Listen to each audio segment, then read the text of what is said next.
50-60% of the economy of the world is derived from nature. Right. Yeah. And if we ignore that at our own peril. Yeah. I mean, we're creating jobs for disaster management Definitely. centers. I mean, if we did our job, sorry, we have no disaster center needed. Yeah. And we love to call these natural disasters, but they're not.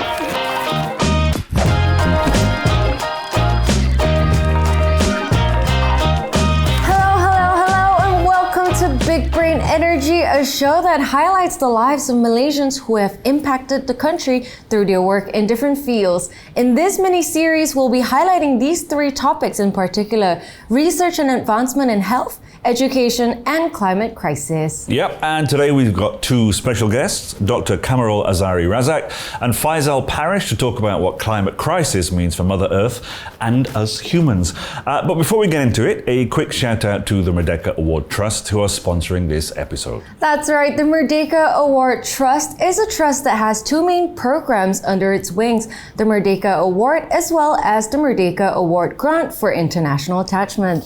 Yeah, so we've read a lot about you, but can you tell us who you are and what you do? Faizal.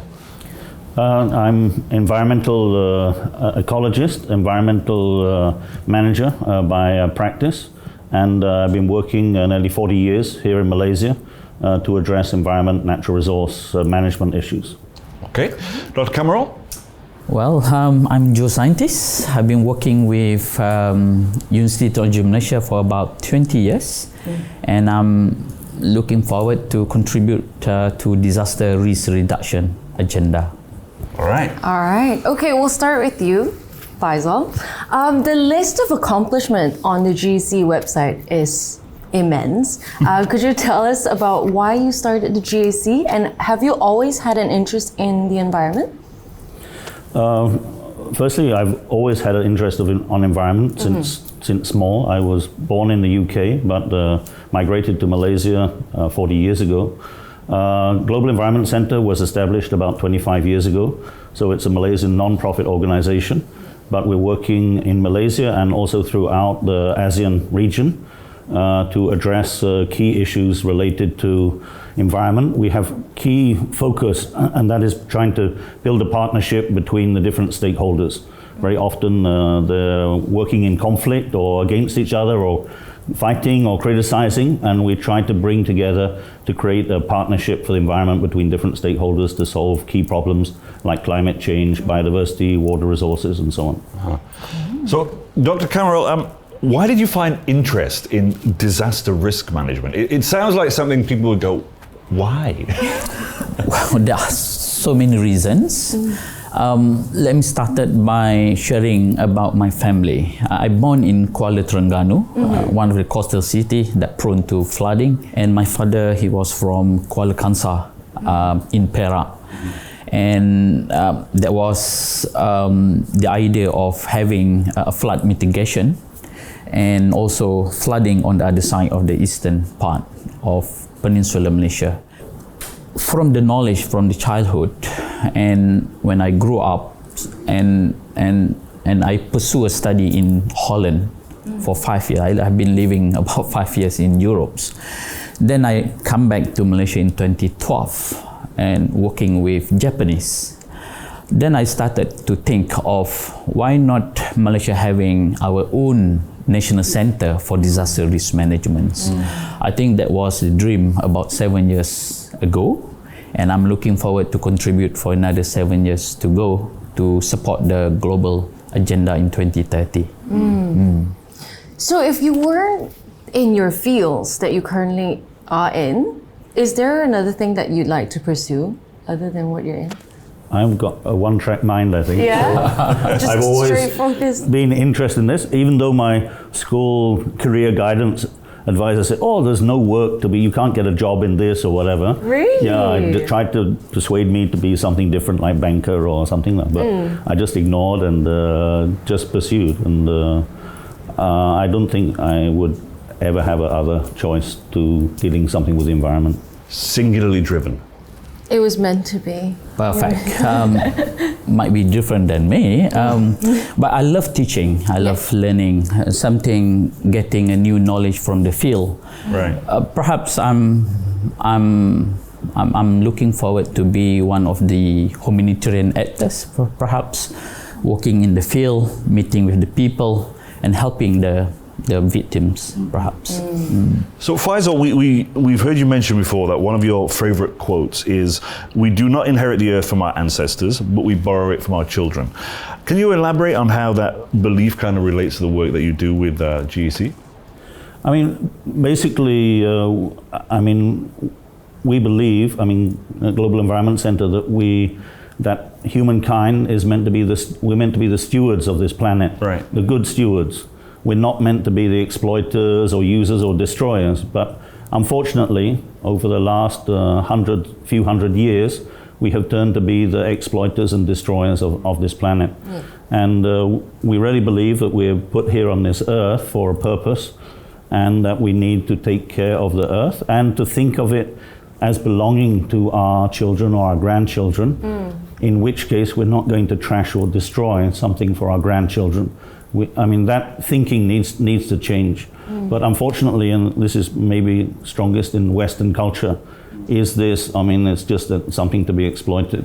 When you look at the indigenous cultures of the world, and that saying comes from the indigenous tribes of North America, but you hear something very similar in Asia, Malaysia, that the people are part of the earth, of Mother Nature is our mother, and that if we don't recognize that and we don't work in harmony, 50-60% of the economy of the world is derived from nature. Right.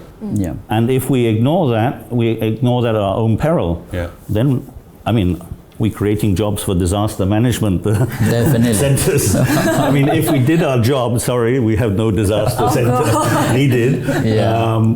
And we love to call these natural disasters, but they're not. 90% of them are human-induced disasters, or we put ourselves arrogantly in nature's way. So I guess it comes from that saying, you don't plant a tree for you to sit underneath it. You plant a tree for your grandchildren to sit underneath it, right? Similar kind of thing.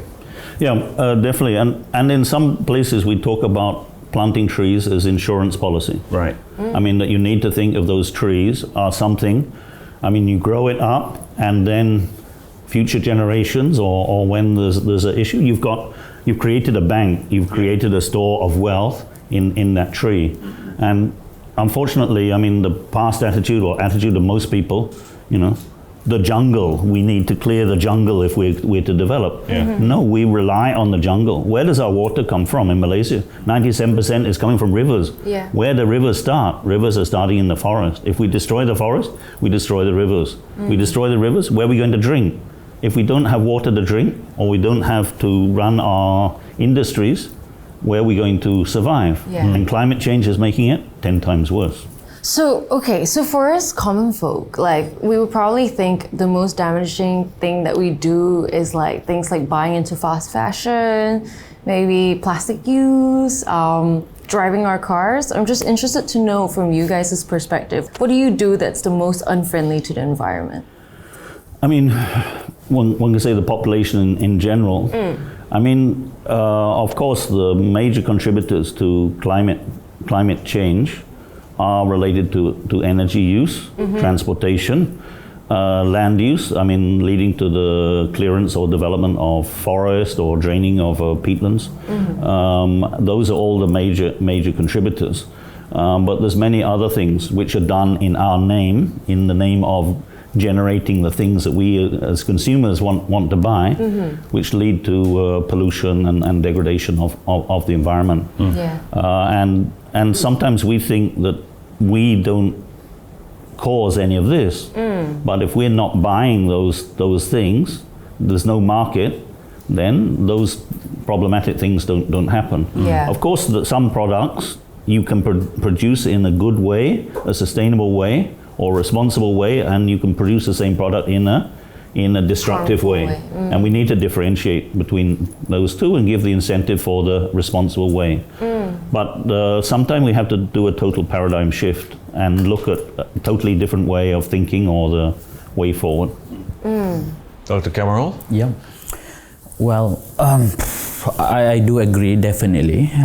I think aviation, transport, like contribute 10%, and energy. I think energy sectors contribute about 35%. And in fact, you can measure at individual level. I think all of us have our own applications where we can measure our annual carbons. Like myself, for this year, a 5.1 ton, emissions. So where exactly as sectors that you can reduce annually. So things that get measured easily to be assessed. So my point here, there are many ways for all of us to see which part that you individually contribute to the global emission, and from there I think you can make your own changes. Yeah. Yes. Have you calculated your carbon footprint? I have not. But I've never even thought about it. I've not thought about that. 5.1 tons for the last year. Yes. I mean, I do things that most people are doing now, I guess, is reusing bags. I don't use plastic bags. I very rarely use a plastic bottle anymore. Just the things I think that has become more highlighted and things that we can control very easily. I tend to buy less clothing now. I try to avoid fast fashion outlets where I can, unless there's a big sale on something. But no, seriously, I mean, I really have tried to do that. What about you? I think I'm the same. I do try. I think my journey started actually, I watched a documentary. I watched a lot of documentary, but Cowspiracy, I don't know if you've seen it. It started with the use of dairy products, of how cows emit methane, that's really bad for the environment, things like that. So then I was vegetarian for 2 years because of that. Fast fashion, I don't know, I wouldn't say that I try. It's really bad, I'm aware, but I still do it because it's cheap. So we've established that we're not perfect, right? But there are people out there, obviously, that have a very, very different opinion to what we're talking. Climate deniers, What's the kind of most memorable interaction you've had with somebody who might identify as a climate denier? Fortunately, I've not had face-to-face. Fortunately. Maybe fortunately for them, I don't know. But definitely there are out there. Yeah. But I think they're really in a very small minority. When you look at scientists, 99.9% of scientists agree, and the scientific literature is very clear. Climate change is happening. There is a small minority, just the same as there was a small minority that says smoking is good for your health. Yes. The same group out there, I mean, supported by industry in many cases. Their voice is magnified by industry. And that's been proven, the fund flow to many of getting the voice out. A few years ago there was a study, and that when you look at the media coverage, 50% of the media was saying climate change is real, and 50% of the stories in the media was saying climate change is fake now. Right. But the scientific work was 99% to less than 1%. And basically this was manipulation by media, through the media, I don't say by the media, but by vested interest in trying to dissuade public opinion. In the same way that the cigarette industry was spending billions on false information, fake information. It's lobbying, weren't they? It's lobbying that's changing mind. And still there are those in political parties and political positions.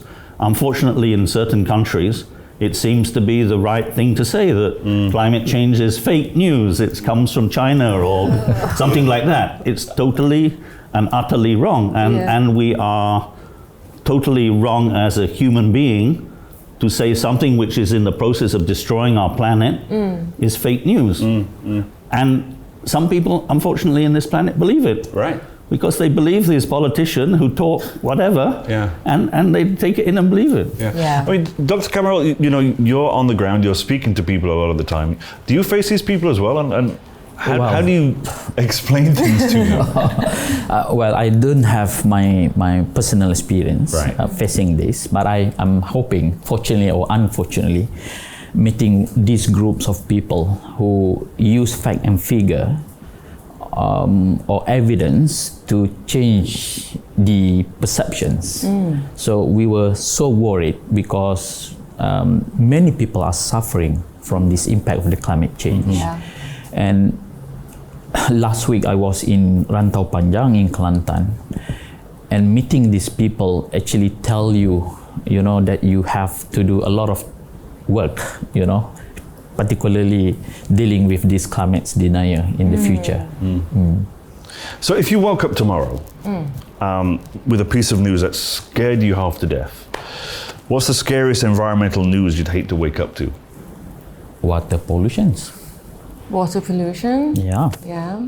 From a climate perspective, I would say something like the Greenland ice cap has gone. Just disappearing, yeah. If the Greenland ice cap melts, all the coastal cities of the world are underwater. Yeah. Yeah. And that includes a lot of Malaysia, and a lot of Malaysian economy is gone. Yeah. We're seeing sea level rise, but it's relatively step by step, small amounts. We're seeing some of our coastal towns like Klang. Every time there's a big high tide, the town is underwater. So it's happening, but when things happen slowly, people tend to dismiss it, or it's just bad weather, or it's just something. And I think that's the same thing with attributing specific event to climate change. Climate change is a long-term process, which you will see the real impact over 10, 20, 50, 100, 200 years. But from yesterday to today, you can't see that change, or you can't directly attribute that massive rainfall today is climate change. And I think that's been a lot of the misinformation there, not necessarily on purpose, but people saying, when the media asked the technical expert, let's say from Drainage Irrigation Department, is this rainfall, is this flood, is it because of climate change? Right.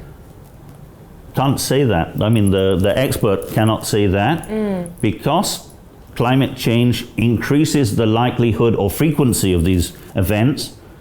It's not that in previous 1,000 years we never had heavy rainfall. Yes, we have those events, but climate change will make them more frequent. Yeah. What was a once in a 100-year flood becomes a once in a 10-year flood. Right. So it's a subtle difference, but then it gets confused. Then the media starts writing, government official says nothing to do with climate change. And then, then what's all this thing about climate change? And I think that is one of the things that distracts or put people off, or think maybe that fake news story about climate change being fake is reality, because this scientist, this expert has said, the all-time massive flood was not due to climate change. Yeah. Right.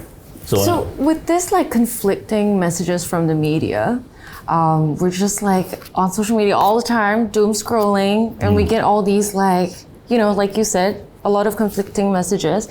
What would you say to people who feel disempowered by all of these information? I mean, I think you shouldn't feel disempowered. You should feel anxious. Yeah. I mean, I think we do. Yeah. I think that the anxiety is good. I mean, that's our fight or flight mechanism. Right. If we think everything's fine lah, chill lah, no problem lah, then what's going to happen lah? We're going to just take it easy. We're just going to carry on business as usual. We all need to be anxious. We need to be hearing that ambulance coming. We need to hear the sirens wailing in our mind. Otherwise, we're not going to do something. Right. Yeah. So it is a climate emergency. I mean, we just have to look at the figures, the statistics, the trends. If we look at the last 10 years, we have the 9 of the 10 hottest years on record in the last 10 years. Yeah. That's a trend.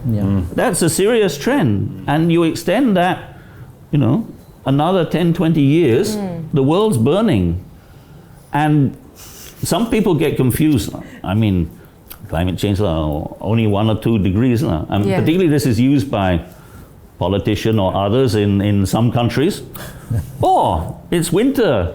Let's have 1, 2 degrees warmer. We'd love that. I mean, they use But that to even turn the winters narrative. are like super like freezing. People are like dying because of how cold it is, right? So that's another misunderstanding where people are like, Yeah. it's heating up, but affects the other way. But that's the issue about climate change. We use the word climate change, not the term global warming. Global warming, yeah. is what people were using, and then people say, oh, it's global warming, but why is it cold? Cold, exactly. But actually, I mean, you take a blowtorch to one part of your body, Yeah. the other part of the body also have some reactions, and that's basically what's happening. Yeah. When we're heating up parts of the earth, we're disrupting the natural climate change. So when we had in Malaysia a number of years back the coldest weather ever in Malaysia, 17 degrees, 17 people were degrees. freezing and dying or something. That was the tongue of cold air coming down from the Arctic. Normally that would be kept north, but because the Arctic is warming so dramatically, the airflow patterns are changing, and that tongue of cold air came down from China, from Siberia, and came to Southeast Asia. It's too simple to say the world's warming or not warming, or 1 degree, or what's 1 degree warmer.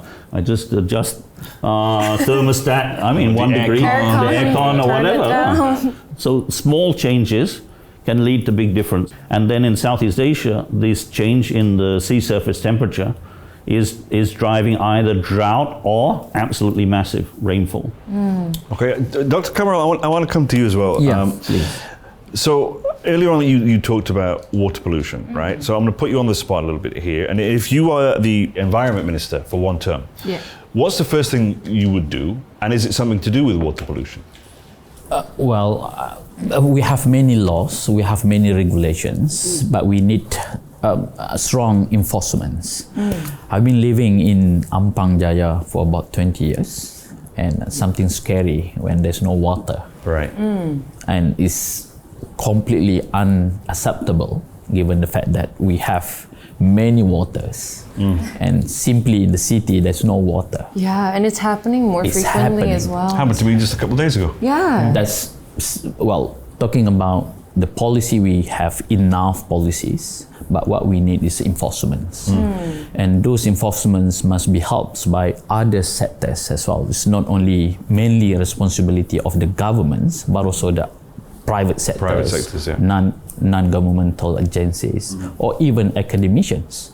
They have many solutions, they have many research outputs and product, but some of them never been translated into practice, so they can use low-cost technology to help the state governments, for example, to find the culprit. That's very simple, and find long-term solutions. Okay, so we're just gonna take a short break. We're gonna hear a message from our sponsors. We want to give a huge thank you to the Merdeka Award Trust for making this episode possible. Today, we want to highlight the Merdeka Award Grant for International Attachment and its goal of fostering a culture of excellence in Malaysia. What they do is pretty unconventional, if you're asking me, because they're providing a pathway for young Malaysians to pursue attachments with any international institution of their choice. Yeah, so from what I know is that the grant is actually designed for young Malaysians to engage in short-term collaborative projects or programs of up to 3 months at institutions like Oxford, Harvard, or MIT, just to name drop a few. As long as it helps build your expertise and further enhance your research or work. So boarding, fees, flight, everything is covered from start to finish so that you can put in the hard work to achieve what you want to do during that short stint. That's right. The Merdeka Award Grant for International Attachment is open for applications starting the 1st of January till the 1st of May this year. So if you're interested, head down to the link in the description for more info. You can also follow Merdeka Award for updates on Instagram, Facebook, and Twitter. All the social media. All of it. So one more thing before we get back into the episode, it's not just limited to research in health or technology, it also extends to the arts. So if you have something you really want to pursue, go for it. Now, back to the episode. Hello, welcome back. You're still hanging out with us. There's Dr. Khammarrul, Faizal, myself, Sylvia, and Rich. Okay, we'll just quickly jump back in. Earlier, just now, before the break, Dr. Khammarrul, you touched on water pollution, but along the same line, we have floods happening quite badly, right? In the beginning of last year, January 2020, December 2021, we'd had like really devastating floods. Now, 1 year after that, after having gone through all of those disasters, are we more equipped to deal with it? Let me share some of the different perspectives. Last year, we were badly hit by major floods. We are talking about the impact of typhoons, right, that arrived 2 days before, 16th of December at 5:55 in the morning. While it was actually predicted, it is a monsoon by itself, but we never expect that it came really in the morning, and the impact actually affecting about 63 districts throughout the countries. And I was in the field collecting all the data and of course presented to our minister at that particular time. Given the fact that the current climate modeling system, we are not able to predict the impact of the typhoons within a short period of time.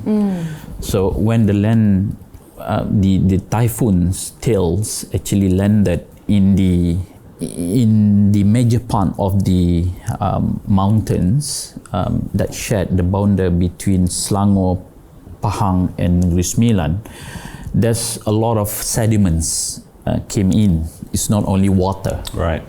Then you see a lot of damage basically collected, and the numbers of people who are affected is also increasing.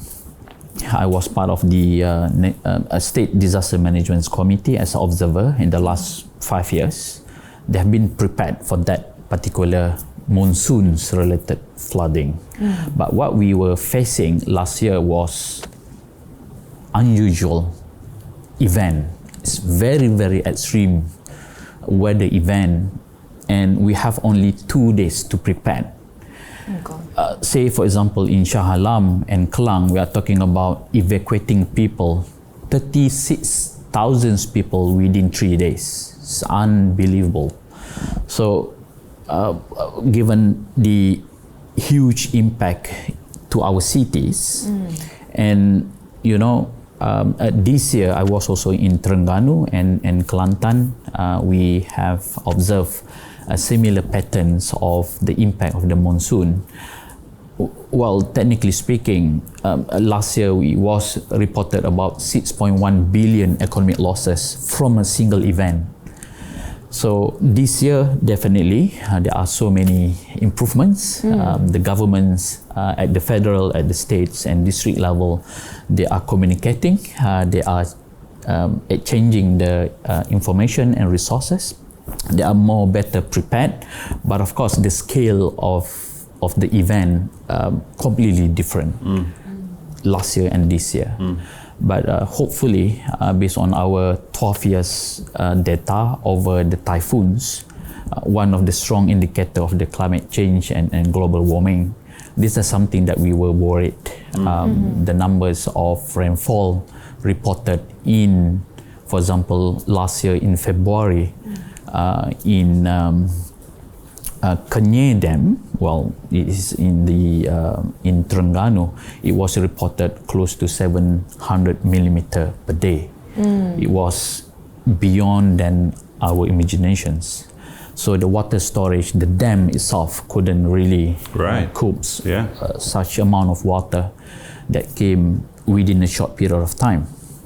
So these typhoons related disaster are perhaps one of the most scary things in the DRR, disaster risk reduction world in Malaysia. We have to be prepared, given the fact that the peoples are actually accepting a certain risk. They can travel during monsoon, they can play with the water, flood water. But last year in December was different. it came with the sediment, with the tree trunks, with all the debris and so on. So the amount of damage are higher than expected. So that's pretty much the context between last year and this year. Right. Faizal, I mean, when I was growing up, you know, and I'm not a young man, the scary thing for us was the hole in the ozone layer. That was the kind of first real indicator. CFCs, the hole in the ozone layer. Global warming was the catchphrase back then. And now, of course, it's climate change.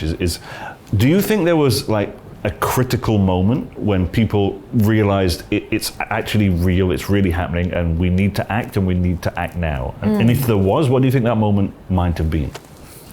I think there's not been one particular moment. There have been a series of moments. Unfortunately, people only seem to be moved not by the science, not by the facts, but by disasters. Right. That happens in one country, and the other country say, well, Right. It didn't flood in Malaysia, Didn't so happen to us. carry on. Yeah. Thailand, in southern Thailand, there was a massive rainfall, and then from a logging camp, all of the logs came down the hill on the flood and killed many villagers. Some similarities of what we had in Malaysia last year, and in Post-Dipang in Perak previously. Yeah. But the Thai government took the step, no more logging in Thailand, and all of the forests become national park. And let's change our strategy from logging as a way of generating income to ecotourism. Yeah. And that has thrived. I mean, Thailand has became the number one destination in the region, particularly because of all those national parks and tourist destination, and to this day remains a major attraction. And that was just a change in shift, recognizing that logging creates some income, but there are other alternatives. And I think that's what we need to look at in Malaysia. I think, as Khammarrul said, after the last year flood, the 2020 and 2021 flood, then action was taken to improve the preparedness and the response. Exactly. But preparedness and the response are only two steps in the disaster management cycle. Right. You have to start with prevention. Only then preparedness, response, and recovery. And it's prevention and recovery that are often neglected. Yeah. And that's where we need to make the paradigm shift and put the effort into prevention.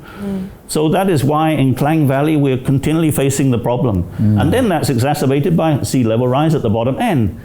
I'm sorry, for the future, those living in Klang, you better move out. It's going to be impossible in the long term for you to survive, for us to survive, having that population in coastal area like Klang, where you've got the flood coming from the inland, you've got the sea coming, high tide and sea level rise coming. But we're not making that paradigm shift. We're carrying on, we will increase the number of boats for the rescue, we will do this, we will give some more ration, we'll prepare the evacuation center. No, that's not going to cut it. We can't reduce emission, but we still clear our forests for durian plantation or for industries, and we continue to build new housing development in the flood-prone area, and then we wonder why they get flooded. Dr. Khammarrul, I mean, you're on the ground while this is happening. You know? How is this making you feel? It was terrible, given the fact that they have no idea that the logging in the upstreams basically, well, some of the flood water. Hang on. Well, when you say they had no idea, you're talking about the general populace, or are you? The people who are living. Because the developers would know, right? Definitely. Definitely. And those who are making their homes in the floodplain have no clue that they will be having like 100 years return of floods within a short period of time. So this is a scary event which I believe that we require a paradigm shift, not only from the government point of view, but also from the non-government other sectors. Now, do we have any preventative measures in place? Well, we spend a lot on the mitigation, flood mitigation. 5 billion, if I'm not mistaken, on the flood structural measure. But what we need is to balance between a structural measure and non-structural measure. There are scientific evidence that if you put more money into the nature-based solutions, it will return back positively in the long run, for example. Okay, so we know there's preventative measures coming out, Yeah. and we've talked about that a little while. But there is a narrative that it's not something single individuals can do to help climate change. You know, there's this big companies, you know, biggest polluters, and people say that real change would depend on these companies cleaning up their act. So we hear about this quite a lot. But what are your thoughts on this narrative, Dr. Khammarrul? Well, let me give an example. Cameron Highland in Pahang. Have you been to Cameron Highland? I mean, and the phrase is greenwashing, right? You know, people are saying this is what they're doing, they're saying this thing, but in actuality, it's just phrasing. Exactly. So let me take example of the agriculture sectors. 60% of the global economic losses due to the disaster is basically in the agriculture sectors. And in fact, agriculture sectors also contribute a lot to the global emissions. Take example of Cameron Highlands. Every year, they are making profit about almost 1 billion ringgit Malaysia. They export close to 30% of the agriculture product to Singapore. And we did a study over 120 years of land use changes over these Cameron Highlands, and we have seen the trend of the big companies who are making profit without really care about the environment. Without giving back. And when we plot the changes of the land use and the numbers of landslides, slope failures are increasing positively. Is, well, correlated in the sense that the numbers of people die because of the landslides, and also the amount of the profits they are making every year without a so-called a private sector's contributions. They are dependent too much to the governments to invest on the preventive instead of they are taking initiative by their own to invest into risk reduction. So this is just a simple example on how basically you can see one particular sectors are making profits without really willing to invest on the risk reductions, for example. On the other hand, we have seen also farmers, we have seen also people, tourists are coming to the disaster prone area without warning. And this is something scary in the sense that we are going for holiday to Cameron Highlands without really expecting the disaster to come. Right. Yeah. So Faizal, just to kind of touch on some of those things then, you know, we are blaming companies, you know, and we spoke in some ways, and industries, I should say. But as individuals, you know, personally, what's your kind of observations as an individual? But I think when we say we blame companies, but who's buying the goods from the company? We are. So, if we're not buying products from those companies that are causing destruction, they're not going to be carrying on. They're out of business. I mean, I think it's very easy to abdicate responsibility. It's someone else's responsibility. This is always what we like to do. The problem with disaster, the pollution, this is a government job now. You clean up now. And then I think companies are doing that as well in some ways, aren't they? So they implement these recycling bags. No bag stuff. But what they do is then they turn it around to it's your responsibility to recycle your goods. We're giving you the option to do it, but it's your responsibility, right? But in terms of what people can do, no one is powerless. We all have power, but we have to act together. If you act against one another, you're not going to have an impact. But every river starts with a drop of water. So, and that eventually becomes an ocean. So everyone can take action themselves and work with others, and it become a movement, and that become change. Right. And I think, don't think because you're one person you cannot make a difference. You can make a difference. That can be by your action, what you're buying, what you're using, your lifestyle, by what you're saying, by what you're doing, by the voice that you bring, whether you're in the media or you're in lobbying to politician, or you're giving viewpoint, or all of these companies, these bad companies, they're made up of individuals. Right. Yeah. So everyone, whatever company that you're in, you have a role in that company. Don't say, oh, I need to care about environment while I'm at home. While I'm at the office, I just carry on and do the destructive thing. No, bring the voice up in your company. And the smart companies are the ones that recognize that if they want to be sustainable for 50 years, for 100 years, they need to invest in environment and sustainability now. They need to be ahead of the curve. Even a small and medium enterprise can modify the way that they're doing things. And by modifying the way they're doing things, I mean, sometimes people have this perception to be green, to be environmental friendly is more expensive.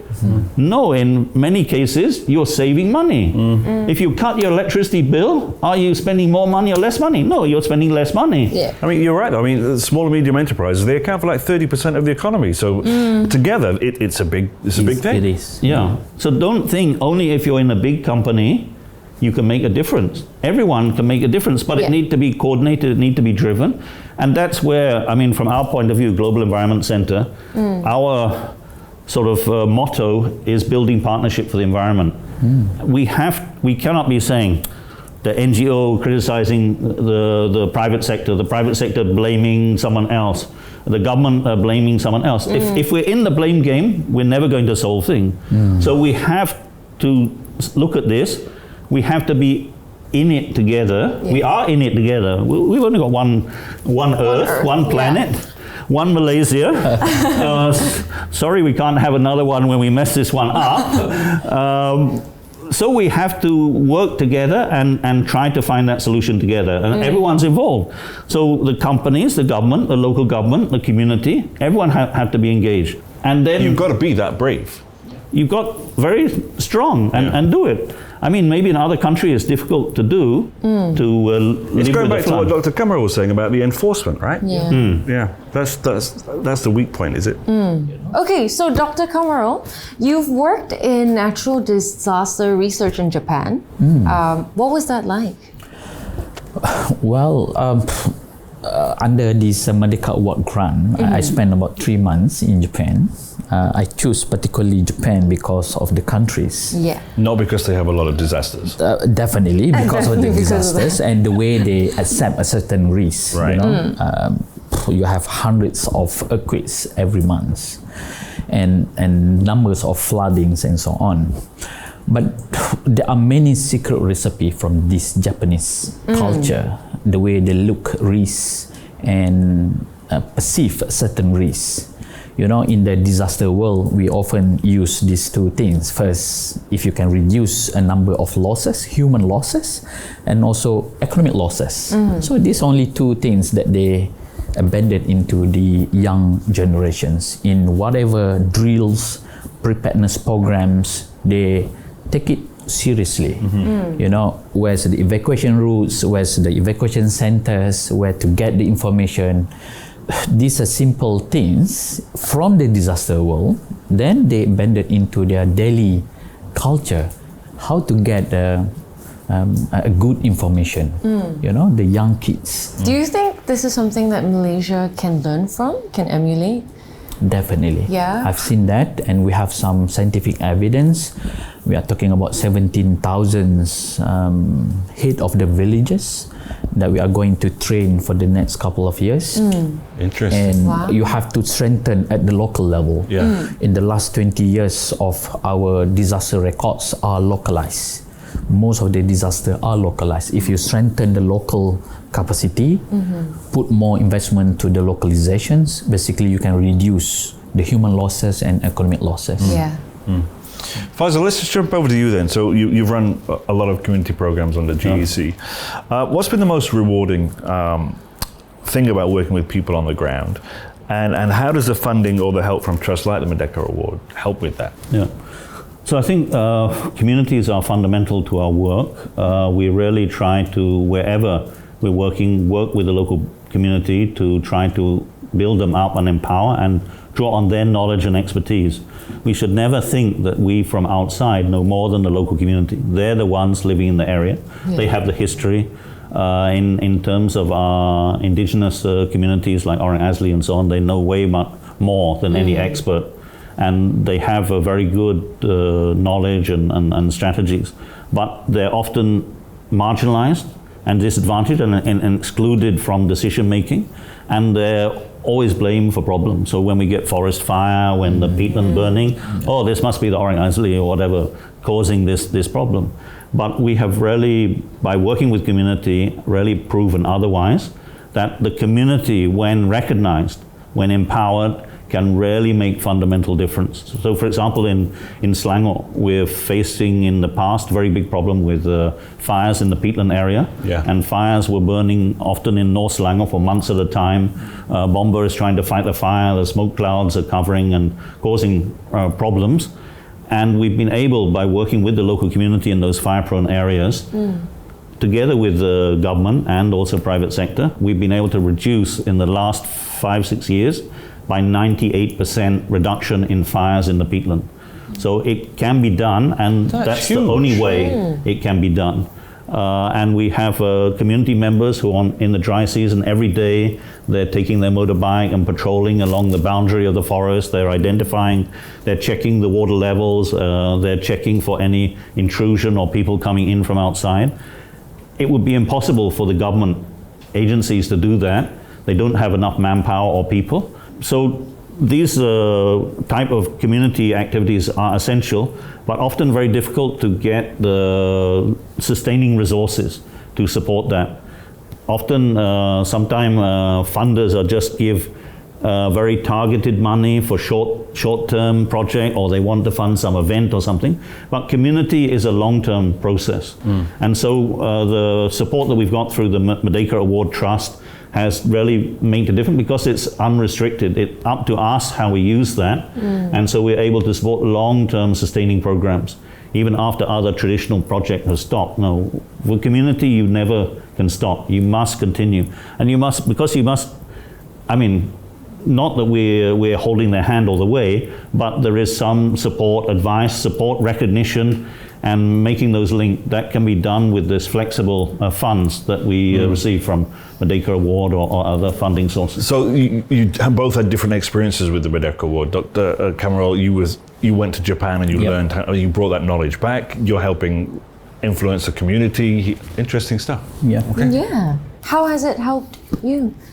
Well, it helps a lot. Well, since I came back from Japan, we have been trained up to 1,500 disaster managers.